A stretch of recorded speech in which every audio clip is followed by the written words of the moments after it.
juriste, préparateur physique et mental et gérante de la boutique Multiblue Paradise.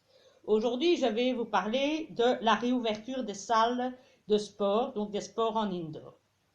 Alors, pour la Belgique, je ne sais pas où on va, je ne sais pas quand on réouvre et je ne sais pas les conditions qui seront imposées. Mais pour la France, j'ai des nouvelles puisque ce week-end, j'ai appris que la ministre des Sports n'était pas contre la réouverture de nos salles à condition de porter un masque sportif labellisé par l'AFNOR S70001. Voilà. Alors, pourquoi est-ce qu'on en est arrivé là? L'histoire commence en mars 2020, ou comme vous le savez, notre arrivée de notre coronavirus 0, où on avait très peu de masques à disposition sur les marchés, et les masques vraiment efficaces étaient très peu écologiques, donc réservés exclusivement au personnel soignant. C'était les fameux masques chirurgicaux bleus que nous connaissons, et les FFP2, FFP3. Cette catégorie-là, qu'on appelle la catégorie 1, a une filtration de 90%. Quant aux autres, le reste de la population, on nous conseillait et on nous recommandait d'utiliser les masques en tissu d'une filtration efficace à 70%. Et pour être à 70%, il fallait suivre les critères imposés déjà par l'AFNOR à l'époque et qui permettaient à tout un chacun de réaliser son masque suivant les règles précises pour avoir une efficacité optimale. Donc, n'importe qui pouvait fabriquer, vous, moi, le voisin, des bénévoles, des couturières du quartier, etc. Alors, ben voilà, arrivé 2021, l'arrivée de nouveaux variants, puisque nous avons affaire à un virus qui apparemment est saisonnier, donc chaque année il change un peu, donc, et ces variants seraient plus dangereux. Alors, il y a un décret qui est sorti en France de janvier 2021, où on revoit un peu la matière, et là, on en arrive à dire et que les fabrications fait main, catégorie 2, ne sont plus recommandées, et que dorénavant, il faudra faire tester les masques mis en circulation et les labelliser. Ce qui revient à dire que nos masques en tissu catégorie 2, qu'on appelle UNS2, seraient de protection insuffisante et qu'on devrait tous passer en catégorie 1 à l'équivalent des masques médicaux. Donc, en résumé, pour vous faire vite le résumé, selon l'avis du Conseil de sécurité, il est déconseillé les catégories 1 en tissu et on incite les commerçants et les artisans à ne plus vendre ce type de produit et si c'est le cas, d'y apposer la mention déconseillée par les services sanitaires. Hop, faisons une analyse au sens large et des déductions. Ça revient à dire que dorénavant, les catégories 2 en tissu ne seraient plus efficaces, que 2, on devrait les faire tester et mettre un label dessus. Donc vous, moi, la couturière du coin, c'est devenu impossible.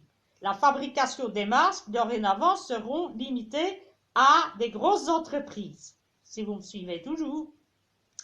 Donc voilà, je n'en dirai pas plus à ce sujet-là.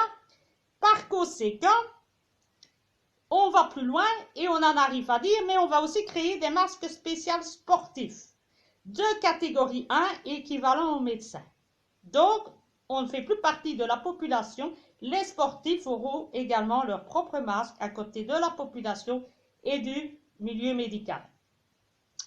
Donc, l'AFNOR vient de nous sortir en février un nouveau guide avec la manière de fabriquer les produits, de les labelliser, etc.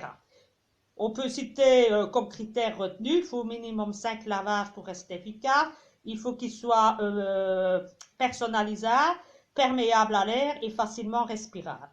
Voilà, entre autres les répros. Ce sera pour des personnes qui auront plus de 12 ans et qui ne seront pas malades. Donc, moi, mon conseil, parce que je vois fleurir sur le marché une masse sur Amazon, dans les grandes chaînes de sport, masques sportifs, n'achetez pas ce genre de masques. Ce sont des masques 70% de filtration de catégorie 2. Dans quelques semaines, vous ne saurez plus les utiliser. Du moins en France, je ne sais pas pour la Belgique, mais en France, ça sera le cas. Donc, inutile d'aller acheter ces masques-là. On est en train de les liquider parce qu'on va bientôt plus savoir les vendre. Donc, n'achetez pas ce genre de masque. Surtout, que certains coûtent cher. J'en connais que j'ai vu chez Decathlon ce week-end à la rive gauche à Paris, où là, ça tourne aux environs de 50 € pièce. Donc, n'allez pas acheter un truc qui, dans quelques semaines, ne vous servira plus. Attendez la sortie fin février, mois de mars, des masques sportifs et qui portent bien le label S70001 UNS1. Donc, filtration 90%. Regardez bien ça ou vous risquez de ne pas entrer à la salle de sport puisque ce sera votre passe pour entrer. Alors, qu'est-ce que je peux vous dire? Ben, c'est d'attendre aussi parce que, je ne sais pas si en Belgique on va imposer ça, comme en France. Je ne sais pas si ça va valoir pour le parachutisme, si ça va valoir pour l'athlétisme en outdoor ou en indoor, ou les deux, si ça va valoir en soufflerie, si ça va valoir pour les casques intégraux, si ça va valoir pour les open face.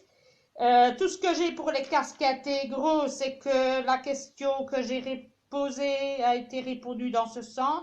L'utilisation du masque doit se faire en tenant compte de la compatibilité avec le port d'équipement individuel EPI. Lunettes, casque. Qu'est-ce que ça veut dire? Je n'en sais rien, donc ça, il faudra encore attendre. Est-ce que la communauté européenne va imposer l'usage de ces masques sportifs? Je n'en sais rien. Est-ce qu'ils vont sortir des règlements, des directives comme ils l'ont fait pour les casques? Je n'en sais rien. Est-ce que les États vont garder leur autonomie? Je n'en sais rien non plus. Donc, moi, mon conseil, n'achetez pas ce genre de produit puisque dans quelques semaines, les très bons sortiront. Déjà rien que pour notre santé, autant attendre les 90% que d'acheter un masque qui est moins efficace. Et de deux, si ça ne nous sert pas en Belgique et que vous n'y allez pas en France, ça ne servira pas à grand chose non plus. Donc, je vous conseille d'attendre avant de vous lancer sur ces masques sportifs qui, de toute façon, ceux qui sont sur le marché, ne sont que de filtration que de 70%. Je vous dis à bientôt, courage, on voit la fin du tunnel, je crois que cette fois on y est, on va bientôt retrouver nos activités. Allez, courage, portez-vous bien, restez en pleine forme et en pleine santé et à bientôt.